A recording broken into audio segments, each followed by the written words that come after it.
আল্লাহ নবী সাল্লাল্লাহু আলাইহি ওয়াসাল্লাম বলেছেন, আল উলামা ওয়ারাসাতুল আম্বিয়া। ওলামায়ে কেরাম হল নবীদের রুহানি সন্তান। নবীদের আগমন বন্ধ হয়ে গেছে। আমাদের প্রিয় নবী সাল্লাল্লাহু আলাইহি ওয়াসাল্লাম তিনি সর্বশেষ নবী, তারপর আর নবী আসবেন। তিনি বলেছেন, আনা খাতামুন নবিয়্যিন লা নাবিয়্যা বা'দি। আমার পরে আর কোনো নবী আসবে না। তা আমার এই দিনের কাজ কারা করবে কিয়ামত পর্যন্ত? যারা নবীদের ওয়ারিস উত্তরাধিকারী হযরত উলামায়ে কেরাম, তারাই এই দিনের কাজ করে যাবেন। দিনের কথা তো আলেমদের মুখেই শুনতে হবে। ডাক্তার সাহেব বলতে পারবে, ইঞ্জিনিয়ার সাহেব বলতে পারবে, প্রফেসর সাহেব বলতে পারবে না, তারা কিছুই বলতে পারবে না। তারা তো দিনের লাইনে এক এক লাইনেও পড়াশোনা করে, masters pass, honours pass, PhD pass, কিন্তু দিনের কথা এক লাইনও তারা বলতে পারবে না। ওদের সিলেবাসে এক লাইনও দিন সম্পর্কে আলোচনা নাই, নামাজের কথা নাই, আল্লাহ রসুলের কথা নাই, মসজিদ মাদ্রাসার কথা নাই, উলামায়ে হাক্কানি রাব্বানি তাদের কোনো আলোচনা তাদের সিলেবাসেই নেই। তারা কিছুই বলতে পারবে না, বলবে শুধু উলামায়ে কেরাম। এই যে একটা মাদ্রাসা, এখানে একটা মাদ্রাসা আছে না? না নাই, সকালের মক্তব আছে। সারা দেশে লক্ষ লক্ষ মাদ্রাসা, মক্তব, হেফজ মাদ্রাসা করতেছেন উলামায়ে কেরাম। আমরা অনেকে এগুলি গুরুত্ব দেই না, কিন্তু এগুলি হইল আসলে বেহেশতি তৈরির কারখানা। যেমন জাহান্নামী তৈরির কারখানাও এই দেশে আছে, বেহেশতি তৈরির কারখানাও উলামায়ে কেরাম। উলামায়ে কেরাম বেহেশতি তৈরির কারখানা বানান, তারা জাহান্নামী তৈরির কারখানা বানান না। প্যারা নবী সাল্লাল্লাহু আলাইহি ওয়াসাল্লাম বলেছেন, যেই বাচ্চাটা কোরআন পাক সহি শুদ্ধ পাঠ করবে, সে যদি কোরআন অনুযায়ী আমল করে তো পিতামাতাকে নিয়ে বেহেশতে চলে যাবে। 100 তালেব ইলম যদি কোরআন শিক্ষা করে, তার সাথে আরও 200, অর্থাৎ 100-র মধ্যে 300 বেহেশতে যাবে। কোনো মিস হওয়ার কোনো উপায় নেই। পিতামাতা দুজনই বেহেশতে যাবে এই সন্তানের উসিলায়। আর কত হাফিজিয়া মাদ্রাসা আছে এই ফুলপুর এলাকাতে, কত মাদ্রাসা, পুরুষ মহিলা মাদ্রাসা, দাওরায়ে হাদিস পর্যন্ত মাদ্রাসা, আর মহিলা মাদ্রাসা, অসংখ্য মাদ্রাসা আছে। অনেকে আমাকে বলে যে হুজুর অনেক মাদ্রাসা হয়ে গেছে, আর কি দরকার মাদ্রাসার? আমি জিজ্ঞাসা করি, বাংলাদেশের সব মুসলমান পুরুষ মহিলা সবাই কোরআন সহি শুদ্ধ পড়তে পারে না? তাহলে আর দরকার আছে? যেদিন এমন হবে যে এই বাংলাদেশের কোনো মুসলমান এমন একজনও পাওয়া যাবে না যে কোরআন পাক সহি শুদ্ধ পড়তে পারে না, এরকম একজন মুসলমানের নাই, সেদিন আমি বলবো আর মাদ্রাসার দরকার নেই। কিন্তু এখনও মাদ্রাসার অনেক দরকার আছে। আরেকটা কথা হলো ভাই, আমাদের বাংলাদেশে লোক সংখ্যার 92%, শতকরা 92% এরা মুসলমান, ঠিক না ভাই? নামাজ পড়ে কয় ভাগ মুসলমান? হ্যাঁ, শতকরা 10% লোক, খুব ঊর্ধ্বে হইলে 10% মুসলমান নামাজ পড়ে। বাড়ি 90% মুসলমান নামাজ পড়ে না। নামাজের বিষয়ে এত প্রচেষ্টা এই দেশে হয়, পৃথিবীর কোনো দেশে হয় না। এত আলেম ওলামাও পৃথিবীর কোনো দেশে নাই, এত মাদ্রাসাও কোনো পৃথিবীর কোনো দেশে নাই, এত তাবলীগ কোনো পৃথিবীর কোনো দেশে নাই, এত ওয়াজ মাহফিল পৃথিবীর কোনো দেশে হয় না। কিন্তু এর পরেও শতকরা 90% মুসলমান। ছোট সময় দেখছি শতকরা 90% মুসলমান বেনামাজি। আজকে প্রায় 80 বছরের কাছাকাছি বয়স হয়েছে, এখনও দেখতেছি যে শতকরা 90% মুসলমান বেনামাজি। আমি খুব চিন্তা করি এই প্রচেষ্টাগুলি কোথায় যায়? এই তো দাওয়াত তবলিগ, একটা তবলিগ যদি মহল্লে আসে, কাউকে বাদ দিয়ে দাওয়াত দেয় ভাই? কাউরে বাদ দেয় না, সবাইকে দাওয়াত দেয়। এলাকার যত মানুষ আছে, মুসলমান আছে, সবাইকে দাওয়াত দেয়, কেউ বাদ দেয়। আমার জন্মের আগের থেকে তবলিগ জামাত এই দেশে কাজ করে। আর এত ওয়াজ মাহফিল হয় এই দেশে, পৃথিবীর কোনো দেশে হয় না। তাহলে কেন শতকরা হার বাড়ে না? শতকরা হার বাড়তেছে না।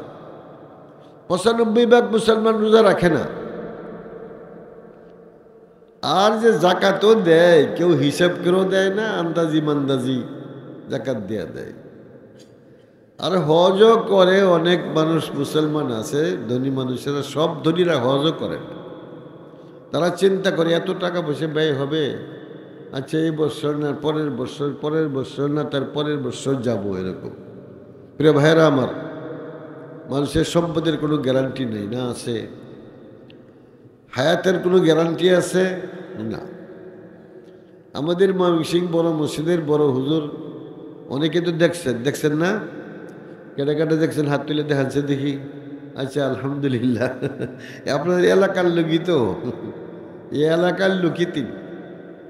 আর বহুত বড় কুতুবে জামান ছিলেন। যেমন চেহারা তার ছিল, ওরকম চেহারার লোক কি এখন দেখা যায় এলাকায়? দেখা যায় না, দেখা যায় না। এত সুন্দর চেহারা। আমি যখন হেফজখানায় পড়ি তখন খুব ছোট আছিলাম। আমি বিশ্বাস করতাম যে হুজুর একজন ফেরেশতা, আল্লাহ পাক মানুষ বানায়া দুনিয়াত পাঠাইছে, এরকম মনে হইল। গুনাহ করার দ্বারে কাছে না, কাউকে ঠগানো, কারো হক নষ্ট করা, কাউকে কোনো গালি দেওয়া, কারো গীবত করা, কাউকে কষ্ট দেওয়া, কারো ক্ষতি করা, আমানতের খেয়ানত করা, এইসব কোনো জিনিস হুজুরের মধ্যে আমি দেখি নাই। হুজুরের সাথে আমার সম্পর্ক ছিল কমপক্ষে 35 বছরের। হেফজখানায় পড়ছি, আবার হুজুরের জীবদ্দশায় তিনি চিঠি দেওয়া, দাওয়াত দিয়ে আমাকে ময়মনসিংহ বড় মসজিদে আনছেন। হুজুর যদি চিঠি না লিখতেন, কোনো মহারতী আমাকে ঢাকার থেকে আনতে পারতো না। কিন্তু হুজুরের চিঠি পায় পর আমি বড় মসজিদে আসছি। প্রিয় ভাইয়েরা আমার, এরকমভাবে আল্লাহর ওলিরা এই পৃথিবীতে আসতেছেন, যাইতেছেন, আমাদের খবরও নেই। কত মুরব্বী ছিলেন, এই যে বালিয়ার হুজুর রহমতুল্লাহ আলাইহি ছিলেন, বড় হুজুর ছিলেন। এছাড়া আরও কত, সিলেটের হুজুর নুরুদ্দিন সাহেব হুজুর এলাকা অনেক আসছেন না? অনেক আসছেন। বালিয়া হুজুর তো সব জায়গায় তিনি যাইতেন, এত মূল্যবান কথা বলতেন। এরপরও আমি চিন্তা করি যে শতকরা 90% মুসলমান বেনামাজি। 80 বছর আগেও ছিল, আজকে 80 বছর পরেও তাই আছে। কারণ কি? শতকরা হার বাড়ে না কেন? আমার কাছে 2টা কারণ বুঝে আসছে, চিন্তা করে দেখছি 2টা কারণ। এই 2টা কারণ যদি আমরা সমাধান করতে পারি, ইনশাআল্লাহ একদিন আসবে শতকরা 100% লোক নামাজি। যেরকম সৌদি আরবে যারা থাকছেন, গেছেন, হজ করতে গেছেন, আপনারা জানছেন যে সৌদি আরবের শতকরা 100 জন মুসলমান নামাজি, একজনও বেনামাজি নেই। আর প্রত্যেকেই তারা জামাতের সাথে নামাজ পড়ে। শতকরা 100 জন লোক নামাজ। কিন্তু দুঃখ, আমাদের দেশে শতকরা 90% মুসলমান বেনামাজি, 95% মুসলমান রোজা রাখে না। প্রিয় ভাইরা আমার কাছে 2টা কারণ পরিষ্কার হয়েছে, বলতেছি। আমরা যদি সবাই এটার উদ্যোগ নেই, এই কারণের আমরা সমাধান করি, ইনশাআল্লাহ আস্তে আস্তে কালক্রমে দেখা যাবে শতকরা 100% মুসলমান নামাজি হবে ইনশাআল্লাহ। আল্লাহ নবী সাল্লাল্লাহু আলাইহি ওয়াসাল্লাম বলেছেন, 7 বছর বয়সে নিজের কচি কাচাদেরকে নামাজের কথা বলো। হাদিস তো আমরা সবাই জানি, এটা জানি না ভাই? কেনা কেনা জানে? হাত তুলে দেখাচ্ছে দেখি। ওই যে দেখেন, সবাই জানে, নামান সবাই জানে। নিজের সন্তানকে, নিজের কচি কাচাদেরকে 7 বছর বয়সে নামাজের হুকুম করো। এর অর্থ হইল কি? এর 7 বছর হওয়ার আগেই নামাজ শিক্ষা দিয়ে দাও।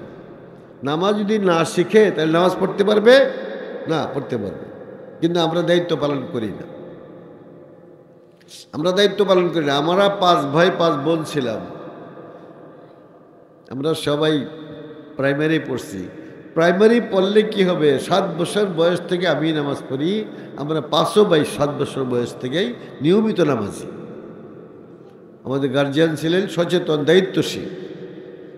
কিন্তু আমরা আমাদের সন্তানদেরকে আমরা নিজেরাই নামাজ পড়ি না, সন্তানদেরকে কি বলবো? ওদেরকে নামাজ শিক্ষাও দেই না। অনেকে বড় হয়ে তবলিগ জমাতে যায়, 40 বছর তবলিগ করলেও আলহামদুলিল্লাহ শুদ্ধ করা কঠিন। অত সোজা না, সোজা হুজুর 40 বছর ধরে তবলিগ করে। আমি একবার হজের সফর থেকে আসছি, এয়ারপোর্ট আসছি, তখন তবলিগ জামাতের মুরব্বীরা গেছে। তারা কিন্তু হাজিদেরকে ইস্তেকবাল করার জন্য, সম্বোধন দেওয়ার জন্য তারা এয়ারপোর্টে যায়। হাজিরা আসলে তাদেরকে নিয়ে দোয়া করে। আমি দেখলাম, আমি তো অনেকেই চিনি, আমি যে ঢাকা থাকছি 25 বছর, কাকরাইল মসজিদের মুরব্বীদেরকে আমি খুব ভালো করে চিনি। ছোট বড় যারা মারা গেছেন অনেকেই, তাদের বাড়িতেও গেছি, তাদের সাথে ভালো পরিচয় ছিল। তাদের সন্তানরা আমাদের ছাত্র। মনে আলী আকবর সাহেব ছিলেন ব্রাহ্মণবাড়িয়া বাড়ি। আমি একবার ব্রাহ্মণবাড়িয়া গেলাম, আলী আকবর সাহেবের ছেলে আমার ছাত্র আমাকে নিয়ে গেল তাদের বাড়িতে। আলী আকবর সাহেবের দেখা হইল। তিনি আমাকে, আমার জীবনে সর্বপ্রথম রুটি খাইলাম জৈতুন তেল দিয়া ওনার বাড়িতে। তার বাড়িতেও আমি গেছি। তবলিগ জামাতের বড় বড় মুরব্বীর সাথে আমার সম্পর্ক আছে। মনে জুবাইর সাহেব আমার জুনিয়র, লালবাগ মাদ্রাসায় পড়ছে, উনি আমার জুনিয়র। অনেক তবলিগের মুরব্বী আছে আমার জুনিয়র, আমার সিনিয়র লোক বোধ কমে গেছে। দেখলাম যে দোয়া যে করতেছে, দোয়াটাও শুদ্ধ করে পড়তে পারে না। 40 বছরের বেশি হয়ে গেছে তবলিগের মুরব্বী, দোয়াগুলিও শুদ্ধ করে পড়তে পারতেছে। প্রিয় ভাইয়েরা আমার, প্রত্যেক জিনিসের জন্য শিখবার একটা জায়গা আছে, শিখবার জায়গা আছে, ওখানে তার শিখতে হবে। তার কোরআন সহি করতে হবে, নুরানিতে নাজেরাতে কোরআন শরীফ শুদ্ধ করতে হবে। যদি এই নাজেরা নুরানিতে শুদ্ধ না হয়, তাহলে সে বড় আলেম হবে, মুহাদ্দিস হবে, শাইখুল মাশায়েখ হবে, পীরানে পীর হবে, কিন্তু কোরআন তেলাওয়াত সহি নাই। আমি এরকম লোককে দেখছি যে বড় শাইখুল মাশায়েখ হয়ে গেছে, কিন্তু তার তেলাওয়াত সহি নেই। আমি দেখছি এরকম। এগুলি শুদ্ধ করার জন্য ভাই আমাদের দেশে যে মক্তব আছে, নুরানি মক্তব, নাজেরা বিভাগ আছে, আমাদের ছোট বড় সবারই প্রয়োজন কোরআন শরীফ সহি শুদ্ধ করা।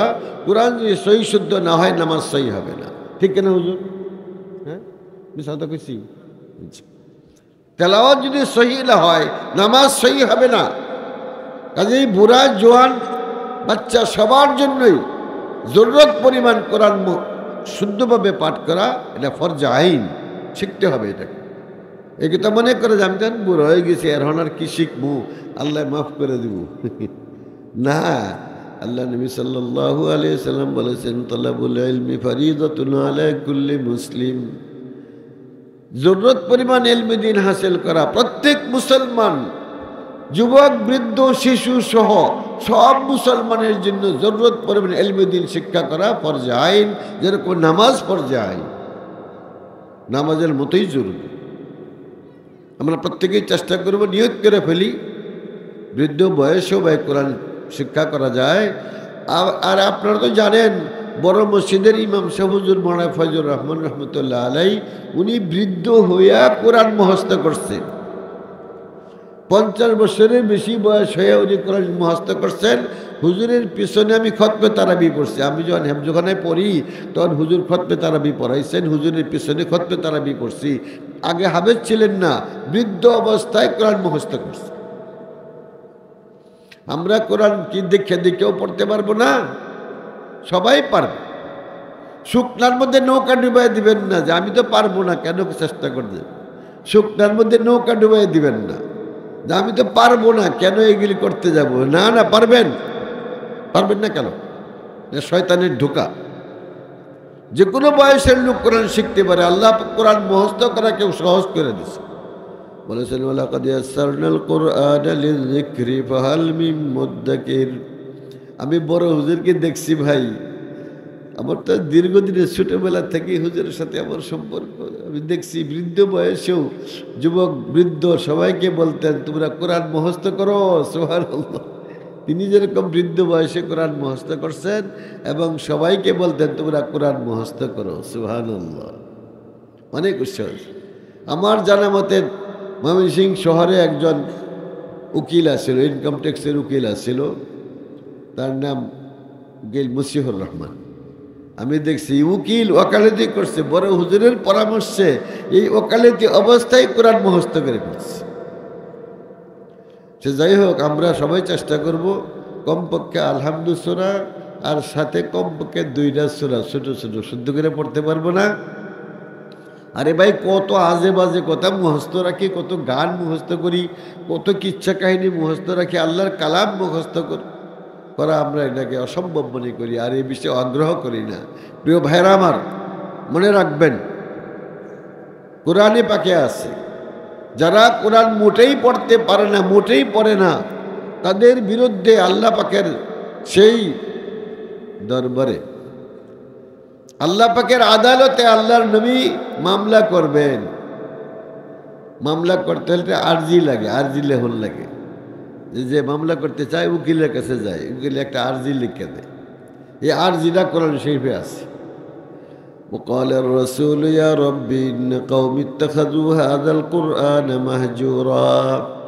আল্লাহর নবী বাদী হয়ে আল্লাহ পাকের আদালতে মামলা করবেন ওই সমস্ত উম্মতের বিরুদ্ধে যারা তার উম্মত হওয়ার দাবিদার, এই কোরআন আল্লাহর কালাম হওয়ার দাবিদার, কিন্তু এক হরফও পড়ে নাই। হ্যাঁ, আর কইছে যে বুড়া মানুষে অনকি পড়তে পারবো, থাক, এটা আল্লাহ মাফ করে দিব। তাদের বিরুদ্ধে আল্লাহর নবী মামলা করবেন।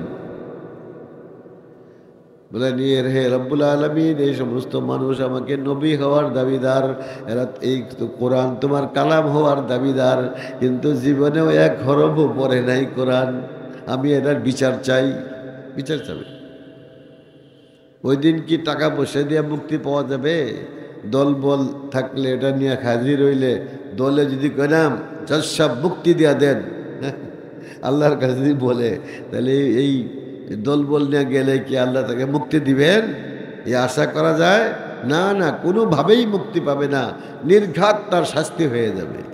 প্রিয় ভাইয়েরা আমার, আমি আপনাদের খেদমতে আরজ করতে চাই যে আমরা নিজেরাও নামাজ শিখব এবং নিজের কচিকাচাদের 7 বছর বয়সে নামাজ পড়ার কথা বলবো এবং ওদেরকে 6 বছর বয়সে নামাজ শিক্ষা দেওয়া দিব। যদি প্রত্যেকেই আমরা এইগুলি করি, সারা দেশের মানুষ, সারা দেশের মুসলমান নিজের সন্তান এবং পরিজনের বিষয়ে সবাই দায়িত্বশীল হয়ে যায়, তাহলে তো একজন কি বেনামাজি থাকার সুযোগ আছে? না, কেউ বেনামাজি থাকতে পারবে না। আমি আমার স্ত্রীকে বলবো, ছেলে মেয়েদেরকে মহাব্বতের সাথে বলবো, ধমক দিয়ে মাইরা এরকম না, বরং কেউ আদর করে তাদেরকে বলবো। 7 বছর বয়স হইলে সন্তান পিতা মাতাকে ভয় পায়, কথা মানে। আর বলছেন অযরিবু আলাইহা 10 সিনিন, 10 বছর হয়ে গেলে প্রয়োজনে মেরে হইলেও নামাজ পড়াবে। প্রিয় ভাইয়েরা আমার, এই দায়িত্ব আমাদের দেশের মুসলমানরা পালন করেন। আমি ঢাকা থাকছি, আমার বাসার কাছে একজন হাজী সাহেব ছিল, তাবলীগ করত। 24 ঘন্টা তার মাথায় পাগড়ি ছিল, গোল জুব্বা পড়তো, আজানের আগে মসজিদে হাজির হয়ে যেত। তার একটা ছেলে বাচ্চা কাচ্চা হয়েছে, নামাজ পড়ে। উনি কিন্তু সারা দেশে তাবলীগ করে একবারে, নিজের সন্তান নামাজ পড়ে না। চিন্তা করে দেখেন আমরা কতই আমরা দায়িত্বহীনতা আমাদের। তার ছেলেকে বলে না তোর নামাজ পড়। আমি একদিন বললাম যে হাজী সাহেব, আপনি সারা দেশে তাবলীগ করেন, আপনার ছেলে তো বাচ্চা কাচ্চা হয়ে গেছে, নামাজ পড়ে না। পরে আমাকে উত্তর দিচ্ছি কি জানেন? বলে যে হুজুর, সময় হইলে পড়বেন। ঢাকায় বাসাকে সময় হইলে পড়বে। সময় মানে সময়, আর কি, সময় হইলে পড়বে। বোঝা গেল যে তার বয়স যে প্রায় 40 বছর হয়েছে, এখনো নামাজের আয়াতই নাযিল হয়েছে না তার উপর। মানে ভাবনা এরকম। আস্তাগফিরুল্লাহ, লা হাওলা ওয়ালা কুওয়াতা ইল্লা বিল্লাহিল আলিয়্যিল আযীম। আমরা প্রত্যেক আপনার পিতামাতা আমরা দায়িত্বশীল হব এবং স্কুলে যারা টিচার আছেন তারা যদি প্রাইমারি স্কুলে ছাত্রকে নামাজ শিক্ষা দেওয়া দেন এবং নামাজের জামাত হয় স্কুলে, কোনো সমস্যা আছে? আমি যে স্কুলে পড়ছি, আমাদের এলাকা প্রাইমারি স্কুল, একজন স্যার ছিলেন, বাড়ি ছিল নোয়াখালী। আমাকে তিনি কায়দায় বুগদাদি পড়াইছেন। বলছে তুমি কায়দায় বুগদাদি নিয়ে আইসো। আমাকে কায়দায় বুগদাদি পড়াইছেন। আমি তাকে আজও ভুলতে পারি না। তার জন্য সবসময় দোয়া করি, যে স্যার আমাকে কায়দায় বুগদা দিয়ে পড়াইছেন, ইয়া আল্লাহ তুমি তাকে বেহেশত দান করো, তাকে তুমি মাফ করে দাও, সবসময় তার জন্য দোয়া করি। কাজে উপস্থিত যারা আমরা আছি তাদের খেদমতে আমার একটা আরজ থাকবে, যারা আমরা যুবক বয়সের আছি আমরা প্রত্যেকেই 5 ওয়াক্ত নামাজ পড়ব। কি বলেন? প্রত্যেকেই 5 ওয়াক্ত নামাজ পড়ব। এবং যদি সূরা কেরাত জানা নাও থাকে তবুও নামাজ পড়ব। কেমনি নামাজ পড়বো কিছু তো জানি না, বলবো জোহরের কথার কথা, ফজরের 2 রাকাত সুন্নত পড়তেছে, আল্লাহু আকবার। কয়েশায়দা সূরা জানে না, আলহামদুলিল্লাহ সূরা জানে না, তারপর পড়বে কি সুবহানাল্লাহ সুবহানাল্লাহ সুবহানাল্লাহ সুবহানাল্লাহ, কিছুক্ষণ পড়া রুকুতে বলবে, রুকুতে গিয়েও বলবে সুবহানাল্লাহ, কিছু তো শিখছে না, রুকুতে গিয়েও বলবে সুবহানাল্লাহ, আবার দাঁড়ায় বলবে সুবহানাল্লাহ, সেজদায় গিয়েও পড়বে সুবহানাল্লাহ, দ্বিতীয় রাকাতেও পড়বে সুবহানাল্লাহ সুবহানাল্লাহ। এরকম করে কেরা ওই যারা নামাজি তাদেরকে নামাজ দেখা উঠক বৈঠক রুকু সেজদা এগুলি আমরা করব, আর আস্তে আস্তে শিখতে থাকবো। যদি আমরা সূরা কেরাত শিখতে থাকি আর সুবহানাল্লাহ দিয়েও নামাজ পড়ি, যারা সূরা কেরাত জানি না শুধু সুবহানাল্লাহ দিয়েও নামাজ পড়ি, এই নামাজও আল্লাহ কবুল করে নেবে। তাই বললে জীবন বড় সুবহানাল্লাহ লয়ে বয়ে থাকবেন না, যে সুবহানাল্লাহ নামাজ পড়লে তো নামাজ হয়েই যায়, আর কেলে কষ্ট করে শিখবো না, না, সুবহানাল্লাহ নামাজ পড়বেন, আস্তে আস্তে শিখতে থাকবে। কাজেই 2-3টা সূরা শিক্ষা করা খুব কঠিন না। আমরা সব যারা আছি সবাই নিয়ত করি যে আমরা মৃত্যু পর্যন্ত 5 ওয়াক্ত নামাজ জামাতের সাথে পড়বো। একটু দেখতাম আপনাদের হাতগুলি কারা কারা এই ইচ্ছার রাজি আছেন।